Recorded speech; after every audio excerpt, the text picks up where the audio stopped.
시청자 여러분 안녕하십니까? VOA 모닝 뉴스 시작합니다.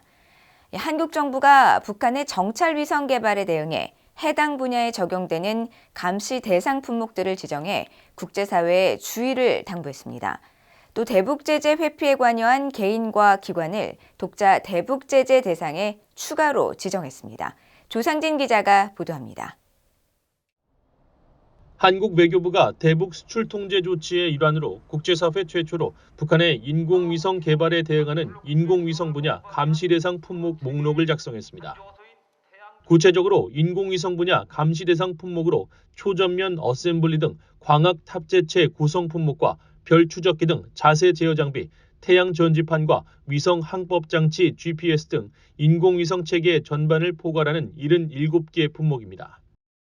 한국 외교부는 그러면서 해당 물품들을 국제평화와 안전 유지 등 의무 이행을 위한 무역에 관한 특별 고시에 따라 제3국을 우회한 북한으로의 수출을 금지하고 목록을 주요 우방국과 공유했다고 밝혔습니다.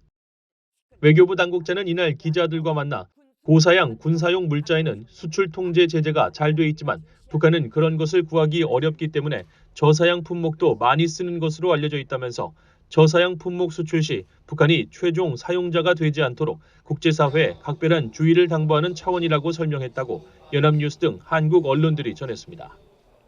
한국 외교부는 이어 추가 대북 독자 제재 대상을 발표했습니다. 북한의 핵과 미사일 개발, 자금 세탁과 대북 제재 회피에 관여한 개인 4명과 기관 6곳을 지정했는데 개인은 리영길 부위원장과 김숙일 전 군 총정치국장, 북한 군수공업부와 연계된 IT기업 연변 실버스타의 최고 경영자로 북한 IT 인력의 해외 파견을 통한 외화벌이에 관여한 정성화, 북한을 대리해 자금 세탁에 관여한 싱가포르인 탄위뱅이며 기관은 북한의 최상급 검찰기관인 중앙검찰소와 베이징 숙박소, 철산무역, 조선 4.26 아동영화 촬영소, 싱가포르인 탄위뱅이 대표로 있는 2개 회사 등입니다. 이에 따라 이들과 허가 없이 외환 또는 금융거래를 하면 관련 법에 따라 처벌을 받게 됩니다. 한국 정부가 대북 독자 제재를 한 것은 지난달 20일 이후 약 한 달 만으로 윤석열 정부 출범 이후로는 5번째 대북 독자 제재 조치입니다. 이번 독자 제재 대상 조치에 대해 한국 정부는 북한의 도발은 국제사회의 제재망을 더욱 촘촘히해 자승자박의 결과를 낳게 될 것이라며 국제사회와 공조해 북한의 핵과 미사일 위협에 대한 전방위적인 대응을 계속 강화해 나갈 것이라고 강조했습니다. VOA 뉴스 조상진입니다. 한국 외교부는 21일 외교 경로를 통해 지난 2019년 일본 측에 통보한 한일 군사정보보호협정, 지소미아 관련 2건의 공안을 모두 철회한다는 결정을 일본 측에 서면 통보해 지소미아 효력을 정상화시켰다고 밝혔습니다. 한국 정부의 이번 조치로 그동안 종료 통보 효력 정지 상태로 운영은 되지만 법적으로는 불안정했던 지소미아의 지위가 완전히 정상화됐습니다.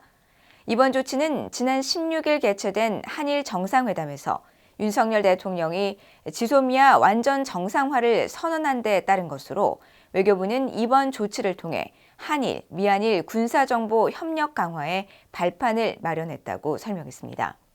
앞서 일본은 지난 2019년 한국 대법원의 강제징용 판결에 대한 사실상의 보복으로 한국에 수출 규제를 가했고 당시 문재인 한국 정부는 이에 대응해 일본의 지소미아 종료를 통보하고 효력을 정지시켰었습니다.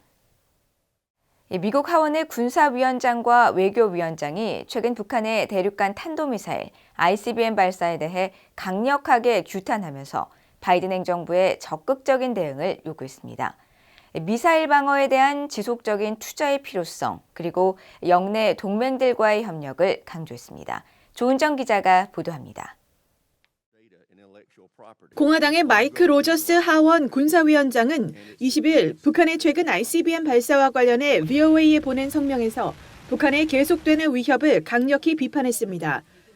로저스 위원장은 김정은의 노골적인 공격성을 억제하지 않고 그냥 놔둘 수는 없다면서 바이든 행정부는 북한이 우리 인도태평양 동맹국들과 미국 본토에 가하는 위협을 무시할 여유가 없다고 지적했습니다. 그러면서 이런 ICBM들이 미국 본토에 도달할 수 있는 잠재력이 있는 상황에서 우리 전투원들이 항상 북한의 미사일 위협을 막을 수 있도록 하기 위해 강력한 미사일 방어에 계속 투자하는 한편 새로운 역량 배치를 가속화해야 한다고 강조했습니다. 앞서 하원 외교위원장인 공화당의 마이클 맥콜 위원장은 북한의 이번 ICBM 발사가 12년 만에 열리는 한일 정상회담을 앞두고 이루어진 데 주목했습니다. 맥콜 위원장은 지난 17일 VOA에 보낸 성명에서 북한의 김씨 정권의 적대감 증대는 최근 개선된 한일 관계가 얼마나 중요한지 보여준다고 강조했습니다. 그러면서 미국은 힘의 우위에서 북한, 중국 같은 공격자들을 격퇴하기 위해 영내 동맹국들과 협력해야만 한다고 강조했습니다. 이런 가운데 상원 군사위원회 공화당 간사인 로저 위커 의원은 미국이 중국, 러시아, 북한, 이란이 서로 밀착하는 매우 위험한 시기에 들어섰다고 지적했습니다. 위커 의원은 지난 15일 공화당 간사로서 군사위 우선순위를 발표하는 본회의장 연설에서 이같이 밝히고 국방부와 의회의 임무는 늘 그래왔듯이 헌법에 규정된 공동 방위를 제공하는 것이라면서 미국의 군사력에 집중해 적들이 미래의 방향을 바꾸는 것을 막아야 한다고 강조했습니다. VOA 뉴스 조은정입니다. 유엔 인권이사회가 특별 보고관을 출석시킨 가운데 북한의 인권 침해 문제들을 정면으로 다뤘습니다. 북한 인권 특별 보고관은 한국 등 유엔 회원국들이 북한 내 심각한 인권 침해 가해자들에 대한 ICC 국제형사재판소 기소 전략을 검토해야 한다고 권고했습니다. 김영권 기자가 보도합니다. 스위스 제네바 본부에서 개최된 52차 유엔 인권이사회는 엘리자베스 살몬 유엔 북한 인권 특별보고관을 출석시켜 북한 정권의 인권 침해 문제를 보고받았습니다. 살몬 특별보고관은 북한의 인권과 인도주의 상황이 북한 정권의 국경 봉쇄 장기화로 인해 더욱 악화됐다면서 특히 지난 1월엔 북한 주민들이 겨울 한파로 사망했다는 내용까지 구체적으로 밝혔습니다. This closure has allowed the authorities to tighten control over its people and prioritize the development of weapon systems. Access to food, medicines, and healthcare remains a priority concern. People have frozen to death during the cold spells in January.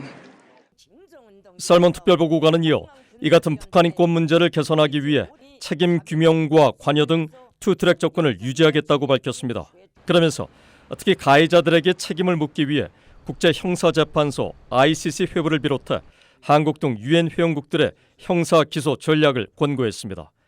또 중국의 구금 중인 탈북민들의 강제 북송 가능성에 우려를 나타내면서 난민 지위에 관계없이 일반적인 경제 이주민에게도 적용되는 국제 강제 송환 금지 원칙에 따라 제3국에 의한 강제 북송 중단을 촉구했습니다. 미국 대표 역시 살몬 보고관의 지적에 동의하면서 탈북민 보호의 중요성을 강조했습니다. We strongly condemn the DPRK's use of pressure on other countries to return refugees who may face torture or persecution following forced repatriation. We urge states to uphold their non-refoulement obligations, including with respect to DPRK nationals in their territory in need of protection. 한국과 일본, 프랑스 등은 김정은 정권이 주민 복지를 위해 써야 할 국가 재원을 핵미사일 개발에 전용하고 있다고 비판했습니다. We deplore the dire human rights humanitarian situation in DPRK, which has worsened due in part to their regime's diversion of resources to reckless military provocations. 하지만 중국은 탈북민 문제에 대한 살몬 보고관의 입장에 반대한다며 중국에 불법 입국한 북한인들은 난민이 아니란 기존의 입장을 되풀이했습니다. 이런 가운데 미국 국무부는 2022 각국 인권 보고서를 공개했습니다. 20일 공개된 이 보고서에서 특히 북한은 1949년부터 김씨 일가가 이끄는 권위주의 국가로 2019년 치러진 최고인민회의 대의원 선출은 투명하지도 공정하지도 못했다고 지적했습니다. 엄격한 감시 속에 투표율 99%, 찬성률 100%인 북한 선거의 문제점을 지적하며 자유롭고 공정한 선거를 통한 평화적인 정권 교체가 불가능하다고 비판한 것입니다. 그러면서 북한 정부나 그 대리인들이 불법적인 살인을 자행했다는 수많은 보고가 있었고 북한 정부는 이에 대한 효과적인 수사 체계가 없다고 비판했습니다. 또 북한 정권에 의한 불법적이거나 자의적인 살인, 강제실종, 당국에 의한 고문, 잔인하고 비인도주의적인 대우와 처벌이 여전히 이뤄지고 있다고 지적했습니다. 이어 북한은 인터넷 접속을 심각히 제한하고 평화적인 집회와 결사 자유를 실질적으로 간섭하며 종교와 신념에 대한 자유 또한 엄격히 제한한다고 밝혔습니다. 또 지난해에 이어 이번에도 장기간 북한에 억류되어 있는 한국인들을 명시했습니다. 국무부는 이어 한국의 인권 상황에 대해선 대북 인권단체들의 활동이 정부에 의해 제한되고 있다는 내용을 3년 연속 지적해 문재인 전 정부 당시 벌어졌던 문제를 다시 짚었습니다.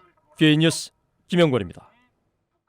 권영세 한국통일부 장관이 북한의 잇단 도발을 비판하고 이에 대해 단호히 대처할 것임을 분명히 밝혔습니다. 권 장관은 21일 한국국회 외교통일위원회 전체회의 현안 보고에서 북한이 한미연합훈련을 빌미로 위협 수위를 높이며 대륙간 탄도미사일 ICBM 등 무력 도발을 지속하고 있다면서 북한의 도발에는 단호하게 대처하겠다고 말했습니다. 또 북한이 중국, 러시아와는 고위급 축전이나 지지 의사표명을 통해 밀착을 지속하고 있는 중이라면서 북한이 국제사회에서 우군 확보를 위해 노력하고 있다고 평가하고 강력한 한미동맹을 바탕으로 북한의 도발 억제를 위한 노력에 집중해 나갈 것이라고 강조했습니다. 권 장관은 또 북한의 경제난과 관련해선 이례적으로 2달여 만에 당 중앙위 전체 회의를 재소집하는 등 경제 성과 달성을 독려하고 있지만 기존 구호 반복에 그치고 있다며 북한이 농촌 지방 건설에 군을 동원해 이른바 버티기 작전에 총력을 기울이는 것으로 평가했습니다. 북한 정권이 후원하는 것으로 알려진 해킹 조직이 마이크로소프트의 윈도우 프로그램을 사용해 악성 코드를 유포 중인 것으로 확인됐다고 한국의 사이버 보안 기업 안랩이 밝혔습니다. 안랩은 20일 공개한 보고서에서 북한 해킹 조직 김숙희가 연구소 진행 설문조사에 참여해 감사하다며 사례비 30만 원을 지급한다는 문서를 윈도우 프로그램의 디지털 메모 작성 앱 윈노트를 통해 유포하고 있다고 밝혔습니다. 그러면서 사례비를 받으려면 문서에 첨부된 것처럼 보이는 개인정보 이용 동의서 문서를 클릭해야 한다고 유도해 악성 코드를 유포했으며 이를 실행할 경우 개인정보 등이 유출되도록 설계한 것으로 파악됐다고 밝혔습니다. 안랩 측은 최근 김숙희 조직에서 워드 문서로 유포했던 악성 코드를 윈도우 기반의 다양한 형식을 통해 유포하고 있는 것이 확인됐다면서 해당 파일들을 주로 사례비 양식이나 개인정보 양식으로 위장해 유포되고 있는 만큼 첨부 파일 실행에 각별히 유의할 것을 당부했습니다. 이상으로 VOA 모닝 뉴스를 모두 마칩니다. 시청해주신 여러분 고맙습니다.